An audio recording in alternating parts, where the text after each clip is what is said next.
I mean, they're really staggering. We were all shocked by the headline alone, and then you read Well, they're talking, I start video again, they're talking about high-risk radiation onto flying in space for those spacemen.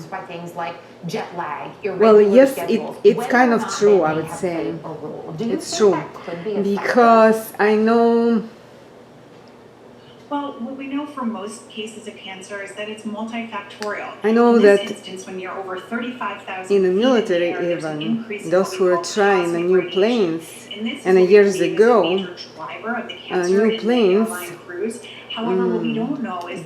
those planes are high altitude, yes, and they even were and wearing now, probably, and the planes are changed, they're wearing a mask, yes, mask, but it's still not protect them from the radiation. And that's what they were saying, that I already maybe later start the video, they saying about high risk of radiation, many pilots and flight attendants, they have a flight attendants there, dying from cancer, yes, so with high risk of having a cancer, you don't want to fly in a space today.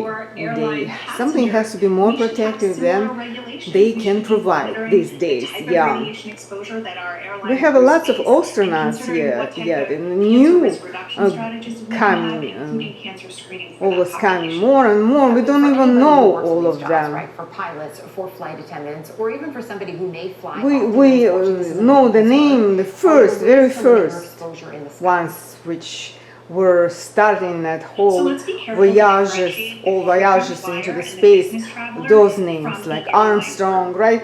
In Russia were first ones, everybody knew names. Now, you know, there are so many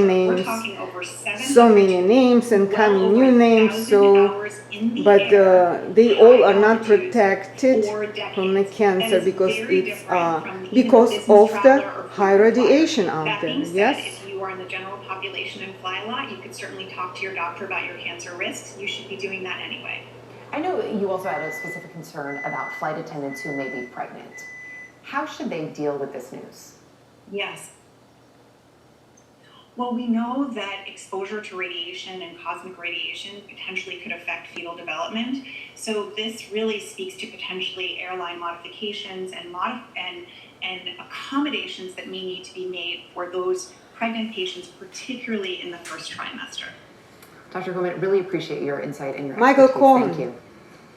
Former Donald Trump attorney. You see from the right, they just showed. Experts are calling it a hijack by the gonna White House. speak Why they're now slamming soon. the He is not latest happy report. with his Those relationship, details a previous former relationship with Donald Trump. He is very much not happy. Okay, it's ad now. I guess I have to finish my video. We weren't just co-workers.